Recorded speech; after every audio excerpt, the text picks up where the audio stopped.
Radio Tehran, শুরু হচ্ছে বিশ্ব সংবাদ। আবারও মধ্যপ্রাচ্যে তৃতীয় বিশ্বযুদ্ধ শুরু হয়ে গেছে।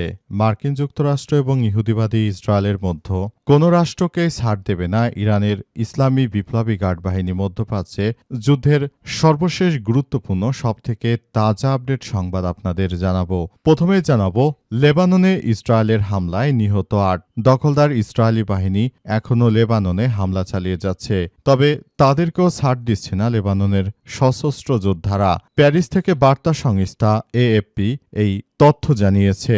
জানা গেছে যে বাগদাদে গ্রিন ডোনে ড্রোন হামলার চেষ্টা চালানো হয়েছে। এক সামরিক সূত্র এএফপিকে জানিয়েছে বাগদাদে গ্রিন জোনের উপর উঠতে থাকা ইরান সমর্থিত গোষ্ঠীগুলোর ড্রোনগুলোকে প্রতিহত করেছে মার্কিন বিমান প্রতিরক্ষা ব্যবস্থা। পাশাপাশি এবার মধ্যপ্রাচ্যে এই যুদ্ধের প্রভাবে বিশ্ববাজারে জ্বালানি তেলের দাম বৃদ্ধি পেয়ে $112 উন্নীত হয়েছে, যে তেলের দাম যুদ্ধ শুরু করার আগে মাত্র $65 ছিল প্রতি ব্যারেল অপরিশোধিত তেল। সেই তেলের দাম এখন বেড়ে $112 হয়ে গেছে। এরপর জানাবো গাজায় ২৪ ঘণ্টায় ইসরায়েলি হামলায় নিহত ৫, মোট প্রাণহানি ৭২,০০০ ছাড়ালো। অবরুদ্ধ গাজা উপত্যকায় গত ২৪ ঘণ্টায় ইসরায়েলি হামলায় অন্তত ৫ জন নিহত এবং ৭ জন আহত হয়েছে বলে জানিয়েছে ফিলিস্তিনি স্বাস্থ্য মন্ত্রণালয়। মন্ত্রণালয় আরও জানিয়েছে তারা যুদ্ধবিরতি ভেঙে আবারও গাজায় হামলা চালাচ্ছে। এ পর্যন্ত ৮২৩ জন নিহত হয়েছে মাত্র ১০ দিনে এবং ২,৩০৮ জন আহত হয়েছে। আর ২০২৩ সালের যুদ্ধ শুরু হওয়ার পর থেকে ইসরায়েলের হামলায় গাজায় ৭২,৫৯৯ জন মানুষ মারা গেছে এবং আহত হয়েছে ১,৭৫,০০০ জন। শুধুমাত্র মুসলিম দেশ হিসেবে ইরানই এই নিরীহ ফিলিস্তিনিদের পাশে দাঁড়িয়েছে। আর মধ্যপ্রাচ্যের মুসলিম শাসকেরা তারা তেল বিক্রির টাকা আমেরিকায় সুদে লাগিয়েছে, কিন্তু কখনো ফিলিস্তিনিদেরকে সহযোগিতা করেনি। এদিকে যুক্তরাষ্ট্রের নিষেধাজ্ঞা, ইরানে ভারতের চাবাহারের স্বপ্ন শেষ। ইরানের চাবাহার বন্দর ঘিরে ভারত $১২,০০০ কোটি বিনিয়োগ করেছিল। ওই বন্দর ব্যবহার করে সরাসরি ইরান থেকে আফগানিস্তান সহ মধ্য এশিয়ায় ব্যবসা বাণিজ্য করত ভারত, কিন্তু মার্কিন যুক্তরাষ্ট্রের নিষেধাজ্ঞায় চরমভাবে ধসের মুখে পড়েছে ভারত এর হাত থেকে ইরানের চাবাহারের স্বপ্ন শেষ হয়ে গেল। এ বিষয়ে খুবই গুরুত্বপূর্ণ সংবাদ জানাবো, সঙ্গেই থাকুন। এবারে জানাবো রাশিয়া ইরানের পাশে থাকবে, মধ্যপ্রাচ্যে শান্তি প্রতিষ্ঠায় কাজ করবে বললেন পুতিন। রাশিয়ার প্রেসিডেন্ট ভ্লাদিমির পুতিন বলেছেন মস্কো ইরানের সঙ্গে তাদের কৌশলগত সম্পর্ক আরও জোরদার করবে এবং মধ্যপ্রাচ্যে অস্থিতিশীল পরিস্থিতি থেকে শান্তি নিশ্চয়তা করবে, যা কিছু প্রয়োজন রয়েছে সবকিছু করবে বলে জানিয়েছে পুতিন। এবং সর্বশেষ জানাবো নেত্রকোনার ২ নদের পানি বিপদসীমার উপরে। নেত্রকোনা জেলার ভোগাইকংস নদীর পানি বিপদসীমার ৮২ সেন্টিমিটার উপর দিয়ে প্রবাহিত হচ্ছে। একই জেলার সোমেশ্বরী নদীর পানি বিপদসীমার ৮০ সেন্টিমিটার এবং মগরা নদীর পানি ২ সেন্টিমিটার উপর দিয়ে প্রবাহিত হচ্ছে। প্রিয় দর্শক, এতক্ষণ শুনছিলেন সংবাদ শিরোনাম, এবারে বিস্তারিত। তবে তার আগে বন্ধুরা অনুরোধ থাকবে এই সংবাদটিতে একটি লাইক দিন। এই চ্যানেলে আপনি নতুন হয়ে থাকলে আমাদের সংবাদটি দেখতে দেখতে চ্যানেলটি সাবস্ক্রাইব করে রাখুন। কমেন্ট করে বন্ধুরা আপনার মূল্যবান মতামত জানিয়ে দিন আপনি বিশ্বের কোন দেশ থেকে বা বাংলাদেশের কোন স্থান থেকে আমাদের সংবাদটি দেখছেন এবং শুনছেন। আর বন্ধুরা, সংবাদটি আপনার সোশ্যাল মিডিয়া ফেসবুকে শেয়ার করে বন্ধুদেরও দেখার সুযোগ করে দিন। গাজা যুদ্ধে আপনি যদি নিরীহ ফিলিস্তিনিদের ভালোবেসে থাকেন বন্ধুরা, কমেন্টে ইয়েস লিখে আমাদের এই সংবাদটি পুরো বিশ্ববাসীকে জানার সুযোগ করে দিন।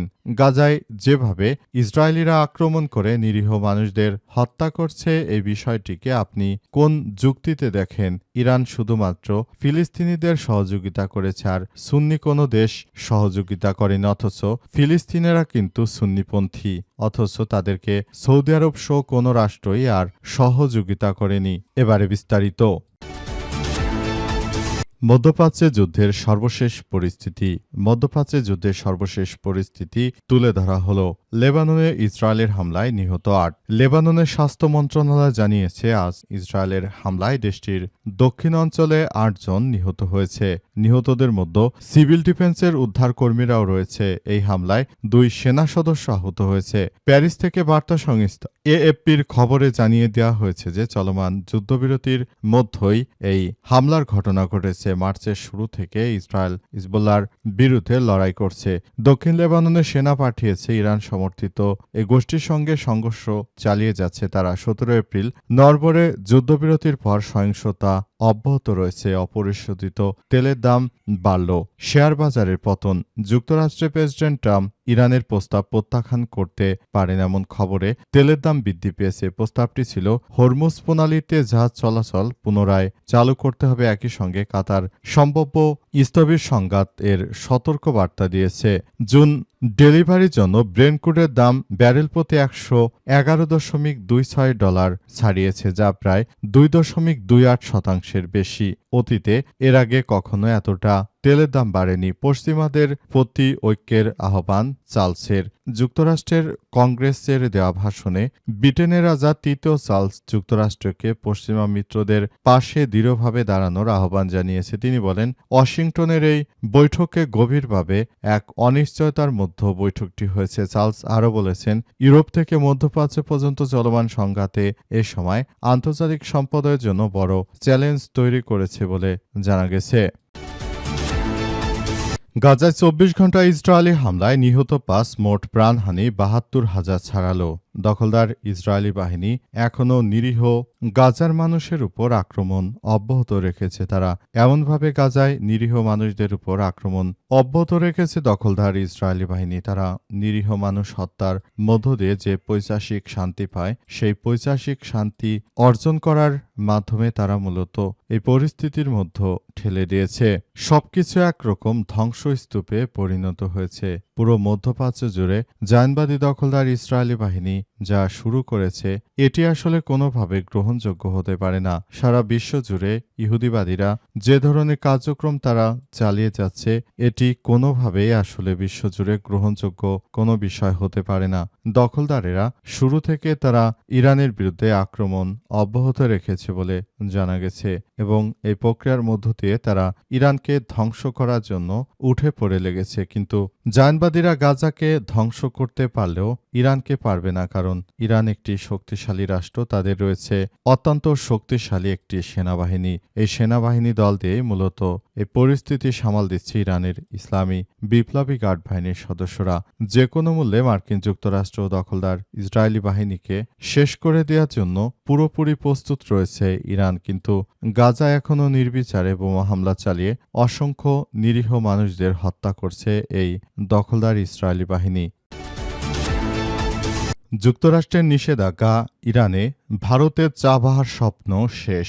ইরানের চাবাহার বন্দরকে ঘিরে ভারতের দীর্ঘদিনের কৌশলগত ও অর্থনৈতিক পরিকল্পনা বড় ধরনের অনিশ্চয়তার মুখে পড়েছে। যুক্তরাষ্ট্রের দেওয়া নিষেধাজ্ঞা ছাড়ের মেয়াদ শেষ হয়ে যাওয়ার পর এই প্রকল্প ভবিষ্যৎ নিয়ে নতুন করে প্রশ্ন উঠেছে। ভারতের আঞ্চলিক সংযোগ প্রকল্পর মধ্যে সবথেকে উচ্চাভিলাষী উদ্যোগ হিসেবে বিবেচিত চাবাহার বন্দর এখন কার্যত স্থবির হয়ে পড়ার আশঙ্কা তৈরি হয়েছে। আফগানিস্তান এবং মধ্য এশিয়ার সঙ্গে বাণিজ্যিক করিডোর গড়ে তোলার ক্ষেত্রে এই বন্দর ছিল ভারতের অন্যতম প্রধান ভরসা। কেন গুরুত্বপূর্ণ চাবাহার? ইরানের দক্ষিণ পূর্ব উপকূলে ওমান উপসাগরের তীরে অবস্থিত চাবাহার বন্দরে রয়েছে দুটি টার্মিনাল, শহীদ কালাতরি এবং শহীদ বেহেস্তি। এর মধ্যে শহীদ বেহেস্তি টার্মিনাল ভারত প্রায় $12 কোটি বিনিয়োগ করেছে এবং অবকাঠামো উন্নয়নে সক্রিয় ভূমিকা রেখেছে।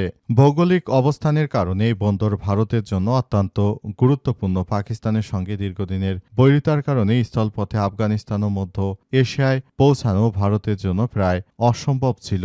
এই অবস্থায় চাবাহার বন্দর ব্যবহার করে সমুদ্রপথে ইরানে পৌঁছে সেখান থেকে সড়ক ও রেলপথে আফগানিস্তান ও মধ্য এশিয়ায় পণ্য পরিবহন করা ভারতের জন্য সহজ ছিল, কিন্তু সেটি একদম ধূলিসাৎ হয়ে গেল।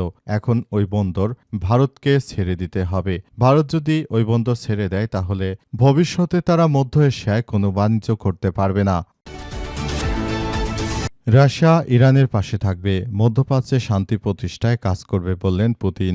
রাশিয়ার প্রেসিডেন্ট ভ্লাদিমির পুতিন এবার নিশ্চিত করে জানিয়েছেন যে মস্কো ইরানের সঙ্গে তাদের কৌশলগত সম্পর্ক আরও জোরদার করবে এবং মধ্যপ্রাচ্যে স্থিতিশীল পরিস্থিতি বজায় রাখার জন্য রাশিয়া পুরোপুরি তারা ইরানের সঙ্গে একটি ভালো সম্পর্ক গড়ে তুলতে চায় বলে ইরানের পক্ষ থেকে নিশ্চিত করা হয়েছে। এছাড়া আরও জানানো হয়েছে যে যে কোনো মুহূর্তে যে কোনো পরিস্থিতিতে এই যুদ্ধ আসলে সবার জন্য খুবই একটি ভয়ানক পরিস্থিতির মধ্যে ফেলে দিচ্ছে গোটা বিশ্বকে। সুতরাং আমাদের এই মুহূর্তে আসলে এই কার্যক্রমগুলো আমাদেরকে দেখতে হবে যাতে করে ভবিষ্যতে ইরানের বিরুদ্ধে মার্কিন যুক্তরাষ্ট্র যে অন্যায় যুদ্ধ চালিয়ে যাচ্ছে সেই অন্যায় যুদ্ধে ইরান যেন একা পড়ে না যায়, ইরান যেন একা হয়ে না যায়। আমাদের এই বিষয়গুলো খুবই গুরুত্ব সহকারে দেখতে হবে বলে নিশ্চিত করা হয়েছে।